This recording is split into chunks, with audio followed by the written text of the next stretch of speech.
जमशेदपुर में एक दबंग परिवार, इस परिवार के एक मलखान सिंह, सभी को जानते हैं वहां पे, एक दबंग नेता, और ये एमएलए भी रहे, विधायक भी रहे। तो पूरा परिवार अच्छा खासा दबंग, इनकी अच्छी खासी शहर में एक तरह से रोब रुतबा। उनका एक भाई, बल्कि साला, जिसका नाम है कन्हैया सिंह। कन्हैया सिंह 29 जून को, इसी पिछले महीने, उन्हीं के घर में कुछ बदमाश घुसते हैं और गोली मार देते हैं। कन्हैया सिंह की मौत हो जाती है। अब कन्हैया सिंह की मौत, एक दबंग नेता के साले की मौत, वो भी कत्ल, गोली मारकर। अब शहर में हंगामा हो गया। छोटा सा शहर है जमशेदपुर, और इसलिए कि उस शहर के लोग ये जानते हैं कि जब किसी दबंग से जुड़ा हुआ या किसी नेता से जुड़ा हुआ कोई ऐसा मसला होता है तो क्या होता है। तो अब शहर में यह था कि कहीं पुलिस को भी ये खतरा था कि अब ये जो कत्ल हुआ है, कहीं इसको लेकर गैंग वॉर ना शुरू हो जाए, खून खराबा ना हो जाए बदला लेने के लिए। और इस कत्ल को लेकर विरोध प्रदर्शन शुरू हो गया। अब पुलिस के ऊपर दबाव बढ़ता गया, कातिलों को पकड़ो। तमाम नेताओं ने भी धरने प्रदर्शन, चक्का जाम शुरू कर दिया। और चूंकि कांग्रेस से ताल्लुक था मलखान सिंह का, कांग्रेस के एमएलए रहे, तो कांग्रेसी नेता भी सब उतर आए सड़क पर। जो झारखंड के पूर्व मुख्यमंत्री हैं वो भी, उन्होंने इस कत्ल को लेकर अपनी बयान दिए। अब कांग्रेसी नेता सब धरना प्रदर्शन भी कर रहे हैं, शहर में लोग भी कर रहे हैं, और जो मलखान सिंह के लोग हैं, जो चाहने वाले, वो भी कर रहे हैं। पुलिस के ऊपर प्रेशर है। यहाँ तक कि मलखान सिंह ने अपनी तरफ से ऐलान कर दिया कि जो भी कातिल का सुराग देगा उसको वो 1 लाख रुपए देंगे। अब मलखान सिंह अपने साले के कातिल के लिए 1 लाख रुपए का इनाम देने का ऐलान कर रहे हैं, और पुलिस के ऊपर प्रेशर है कि कातिल को पकड़ो, जल्दी पकड़ो। मामला पॉलिटिकल हो गया। अब यहां से पुलिस अपनी तफ्तीश शुरू करती है। दबाव तो था ही था। अब पुलिस सबसे पहले घर वालों से तमाम चीज पूछताछ करती है। कोई ऐसी बात सामने नहीं आती जिससे पुलिस को कोई शक हो। फिर पुलिस अपनी बेसिक पर लौटती है, कहती चलो टेक्नोलॉजी का इस्तेमाल करते हैं। चूंकि कत्ल जो हुआ था, ये आदित्यपुर इलाका है जमशेदपुर में, जहां पे ये रहते थे कन्हैया सिंह। तो कन्हैया सिंह के घर में ही हुआ था कत्ल, और कन्हैया सिंह के पास बाकायदा उनके अपने सुरक्षा कवच यानी गार्ड भी हुआ करते थे, लेकिन किसी को मौका ही नहीं मिला। कातिल आए, गोली मारी और भाग गए। तो पुलिस ने कहा चलो आदित्यपुर उनके घर से ही शुरू करते हैं। सीसीटीवी फुटेज आजकल सबसे आसान है क्राइम की सीन को खंगालना या परखने के लिए। तो पुलिस ने सीसीटीवी फुटेज को खंगालना शुरू किया। इत्तेफाक से कामयाबी मिली। एक कैमरे में एक शख्स बड़ी तेजी से भागता हुआ नजर आया, बदहवास। और पुलिस को उस कैमरे का जो वक्त था और कन्हैया सिंह के कत्ल का जो वक्त था, वो लगभग आसपास का था। तो यही था कि शायद यही कातिल है जो भाग रहा है। इसके अलावा कुछ और परछाइयां भी थी, लेकिन कैमरे की इमेज बड़ी साफ नहीं थी, धुंधली सी थी। रात का वक्त भी था और थोड़ी दूरी की वजह से भी। तो पुलिस को लेकिन यह मिला कि हाँ, इस वक्त पे जिस वक्त कत्ल हुआ है, जो चश्मदीदों ने जो टाइम बताया उस हिसाब से एक शख्स भाग रहा बदहवास। पुलिस ने शायद उसको जीरो इन करना शुरू किया। उसके बाद उसकी अच्छे क्वालिटी में करने के बाद उसको अब चेक करना शुरू किया कि यह है क्या। तस्वीर क्लियर नहीं थी, लेकिन फिर भी ने उस सीसीटीवी फुटेज के जरिए उस इमेज को सामने लाया। और जब इमेज सामने आया तो पुलिस को पहली कामयाबी मिली। जो शख्स सीसीटीवी फुटेज में था उसकी पहचान हुई निखिल गुप्ता नाम के एक क्रिमिनल के तौर पर। जब पुलिस ने निखिल गुप्ता की कुंडली खंगाली तो पता चला कि एक शूटर टाइप है, किराए पे कत्ल करता है, बदमाश भी है। अब पुलिस को लगा कि निखिल गुप्ता ने एक पूर्व एमएलए दबंग नेता के साले का कत्ल क्यों किया, उसकी क्या दुश्मनी हो सकती है, या किसी ने कत्ल करवाया। अब ये जांच चल रही है। पुलिस को अब चेहरा मिल चुका था, नाम मिल चुका था, लेकिन अभी निखिल भी नहीं मिला और उसकी तलाश जारी थी कि आखिर ये कत्ल हुआ क्यों। लेकिन फिर भी उधर धरना प्रदर्शन चल रहा है। पुलिस ने परिवार को ये तसल्ली देने की कोशिश की कि हमने कातिल को ढूंढ लिया है। निखिल गुप्ता का नाम भी बताया, लेकिन परिवार मानने को तैयार नहीं कि वो करेगा। उनकी नजर में ये बहुत बड़ी साजिश थी। तो 1 लाख का इनाम अब भी कायम है मलखान सिंह की तरफ से।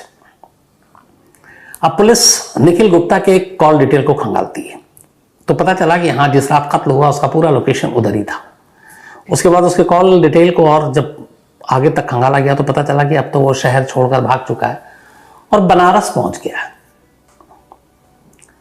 अब ये सारी चीजें मिली कॉल डिटेल से एक और चीज पता चली कि कत्ल से पहले उस दिन लगातार निखिल गुप्ता एक नंबर पे सबसे ज्यादा बात कर रहा था और ये नंबर था राजवीर नाम के एक नौजवान का।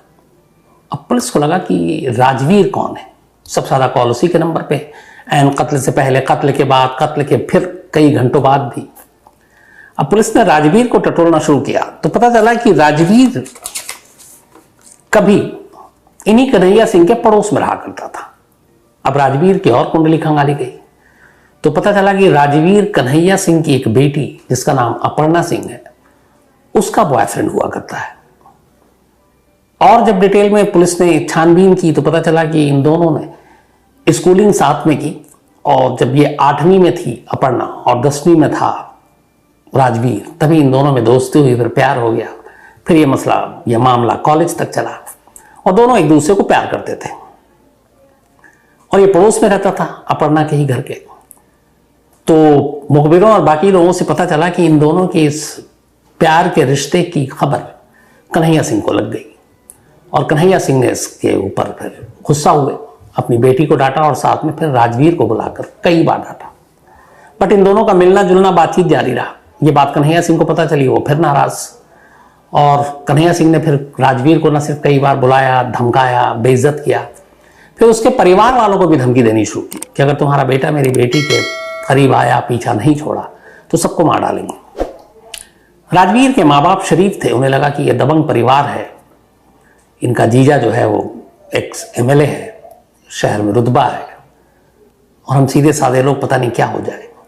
तो राजवीर के माँ बाप ने कहा कि बेहतर यही है, जान बचाओ और इस इलाके से निकल जाओ। उन्होंने वो इलाका छोड़ दिया, अपना घर बेचकर दूर उस बस्ती से कहीं और जाकर बस गए। लेकिन राजवीर और अपर्णा का प्यार जारी था। इस दौरान राजवीर को उसके घर वालों ने, माँ बाप ने समझाया कि बेटा जिस जगह तू जा रहा, जिस रास्ते पे जा रहा, वो अच्छे लोग नहीं हैं। मैं तेरे प्यार के खिलाफ तो नहीं हूं, लेकिन उनकी परिवार जो है वो शायद हमें बख्शेगा नहीं। तो राजवीर को भी इस बात का एहसास हुआ कि शायद अपर्णा के साथ प्यार उसके परिवार पर भी भारी पड़ेगा। उसने फिर अपर्णा से बात की और कहा कि हमारा रिश्ता यहीं तक हम खत्म कर देते हैं। लेकिन एक रोज अचानक ये हुआ कि अपर्णा ने एक वीडियो शूट किया। उसने चूहे मारने वाली दवा जो है, जहर है, उसको लिया और वीडियो में पूरा उसने बोला कि अब मैं खुदकुशी करने जा रही हूँ, तुम्हारे बिना जी नहीं पाऊंगी और तुमने मुझे छोड़ा, मुझसे अलग हुए तो मैं मर जाऊंगी और ये वीडियो शूट कर रही हूँ, तो अपना जवाब दो कि तुम मुझे छोड़ोगे नहीं, तुम मुझे प्यार करोगे। इस वीडियो को देखने के बाद राजवीर डर गया। उसे लगा अगर अपर्णा ने ऐसा कुछ कर लिया तो उसके घर वाले तो फिर तो उसके पूरे फैमिली को ही मार डालेंगे। फिर उसने अपने फैसले को पलटा और अपर्णा को कहा ठीक है, मैं तुम्हें छोड़ूंगा नहीं। इसके बाद दोनों में फिर बातचीत शुरू हो गई, मिलना जुलना शुरू हो गया और इत्तेफाक से ये बात फिर कन्हैया साहब को पता चल गई जो अपर्णा के पिता थे। वो फिर नाराज हुए, फिर धमकी दी। अब इन तमाम धमकियों से राजवीर बड़ा अजीब सी उसकी हालत हो गई। उसे लगा कब तक ऐसे चलेगा, शादी होगी नहीं शायद और ये उसके परिवार को नुकसान न पहुंचाए। तो उसे लगा कि कुछ ऐसा करूं जिससे ये डर और दहशत दूर हो जाए। इसी सोच के साथ वो भटकता रहा। इसी भटकाव के दौरान उसकी मुलाकात निखिल गुप्ता नाम के एक बदमाश से हुई। ये एक शूटर भी था। उसने अपने मन की बात बता दी। अच्छा, उस इलाके में ज्यादातर लोगों को पता था कि कन्हैया सिंह की बेटी के साथ राजवीर का इश्क है। तो निखिल गुप्ता ने जब ये सुना तो उसने कहा कि मैं भी कन्हैया सिंह से बड़ा तंग आया हूं और मैं भी बदला लेना चाहता हूं। तो उसने पूछा तुम क्यों? तो उसने कहा कि मैं कई बार उस इलाके में जाता हूं, क्योंकि वो बदनाम शख्स था निखिल गुप्ता क्राइम की दुनिया में। तो जब भी कन्हैया ने देखा तो उसे डांटा वाटा, अपने भाई की भी धमकी दी और कहा इस इलाके में दिखाई दिए तो मार देंगे। तो उसने कहा बड़ी बेइज्जती फील हुई और मैं चाहता हूं कि कन्हैया सिंह को ठिकाने लगा दूं। अब दो लोग एक साथ एक सोच के साथ आ गए, वो ये कि कन्हैया सिंह को ठिकाने लगाते हैं। और इसी के बाद उन्होंने प्लानिंग शुरू की। अब पुलिस को पता चला इन दोनों की, पहले तो निखिल गुप्ता के CDR से कि वो बनारस में है। उसके बाद राजवीर के जब फोन के जरिए पता चला तो पता चला कि वो कोलकाता के आया, वहां किसी फार्म हाउस में है।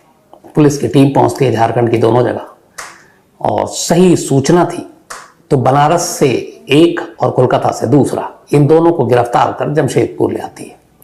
जमशेदपुर लाने के बाद शुरू में दोनों इधर उधर भटकाते हैं पुलिस को, लेकिन फिर आखिर में सारी सच्चाई बता देते हैं। अब पुलिस ने लगभग केस सुलझा लिया। कातिल के तौर पर इन दोनों को भी पकड़ के ले आए। अब जमशेदपुर और झारखंड पुलिस को लगा कि चलो जो पुलिस के ऊपर प्रेशर था वो भी खत्म हो गया। लेकिन इस दौरान भी धरना प्रदर्शन जारी है और कुछ कांग्रेसी के जो इलाकाई नेता हैं वो लगातार कर रहे थे कि नहीं, ये साजिश बड़ी है, और वो चक्का जाम, सड़क जाम, ये सारी चीजें कर रहे हैं। पुलिस के खिलाफ नारेबाजी भी हो रही है। और मरखान सिंह का 1 लाख का इनाम अब भी कायम है कि जो भी सही सुराग देगा कातिल का। अब पुलिस को लगा कि दोनों को पकड़ लिया, ये दोनों ने कबूल भी कर लिया, लोग मान नहीं रहे। पुलिस ने फिर से इंट्रोगेशन करना शुरू किया, पूछताछ शुरू की। इसके बाद राजवीर से उसने पूछा कि तुम एक शरीफ घर के लड़के हो, चलो निखिल गुप्ता तो है, वो एक क्रिमिनल बैकग्राउंड का है, तुम प्यार करते हो तो और भी रास्ता था, तुम उसको लेकर भाग सकते थे या कुछ और कर सकते थे, तो उसके ही पिता को मारने का क्या मतलब। इसके बाद राजवीर ने कहानी सुनाई और इस कहानी को सुनने के बाद पूरा जमशेदपुर शहर एक बार फिर से चौंक उठा। कहानी कुल ये थी कि स्कूल से ही दोनों मिले, दोनों में प्यार हुआ, फिर कॉलेज पहुंचे, रिश्ता कायम रहा, धीरे धीरे वक्त बीता। लेकिन अपर्णा के पिता को यह बात पता चली। अपर्णा की शादी वो अब कहीं और करना चाहते थे। अपर्णा राजवीर से करना चाहती थी, राजवीर से वो करना नहीं चाहते थे। और ये बात धीरे धीरे अपर्णा के मन में बैठ गई कि उसके घर वाले शादी करने नहीं देंगे, और वो शादी के लिए जिद में थी कि वो करेगी तो राजवीर से, और कोई रास्ता उसे नजर नहीं आ रहा था। पिछले बर्थडे में, अपर्णा का बर्थडे उसके घर वालों ने बड़ी धूमधाम से मनाया। उसके पिता ने भी कहा कि चलो अब इसको भुला देते हैं राजवीर, और उसकी कहीं अच्छा लड़का देखकर शादी कर देते हैं। उन्होंने इस बर्थडे पे 1 लाख रुपए की हीरे की एक अंगूठी अपनी बेटी को तोहफे में दी। कन्हैया सिंह ने अपर्णा को, अपनी बेटी को। बर्थडे के बाद लगा सब कुछ ठीक ठाक है, लेकिन अपर्णा कुछ और सोच कर बैठी थी। उसे मालूम था कि जब तक उसके पिता हैं उसकी यह ख्वाहिश कभी पूरी नहीं होगी कि राजवीर से उसकी शादी हो जाए। इसी के बाद उसने एक दिन राजवीर से कहा, उसने कहा कि देखो, मैं तुम्हारे बिना एक दिन वीडियो बनाई थी कि मैं जहर खाकर मर जाऊंगी। अब मुझे लगता है हमारे बीच में अगर कोई आएगा तो उसको भी बचने और रहने का मतलब नहीं है, और हमारे और तुम्हारे इस रिश्ते के बीच में सबसे बड़ी दीवार खुद मेरे बाप है। तो अगर मेरे बाप को रास्ते से हटा दो तो शायद हमारा मसला हल हो जाएगा। उधर राजवीर भी अपने परिवार और उसकी जो बेइज्जती हुई थी वो उसके अंदर एक तरह से बदला लेने की एक वो थी कि वो बदला लेना चाहता है। अब लगा कि जब एक बेटी ही अपने बाप को रास्ते से हटाने की बात कर रही है तो वो भी तैयार हो गया।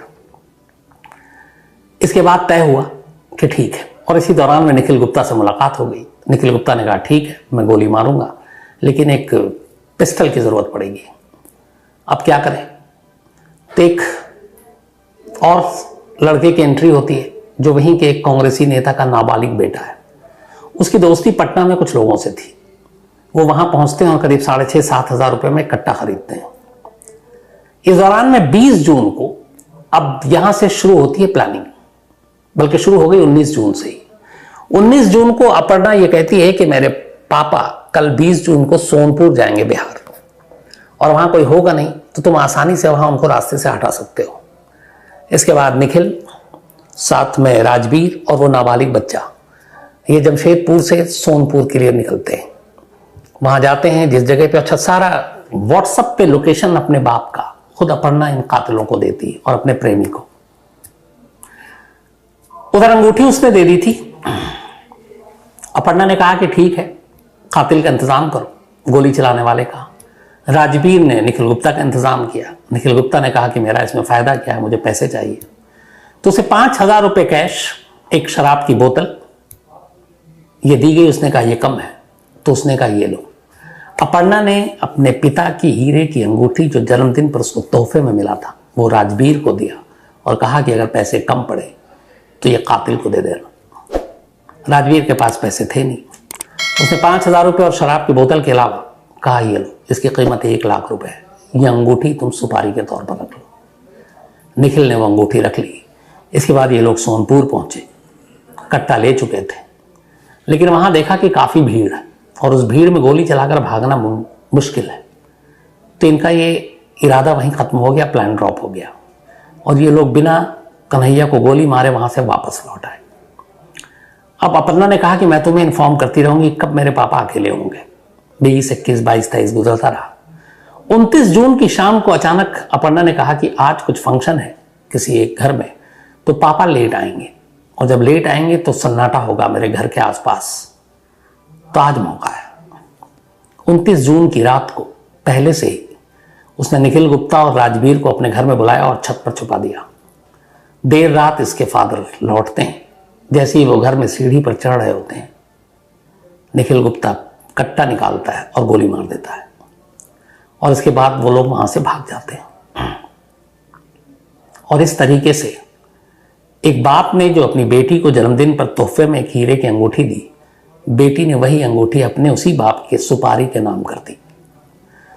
अब दूसरा ये कि इधर जीजा जो है उधर मलखान सिंह, उन्होंने 1 लाख का इनाम का ऐलान कर रखा है।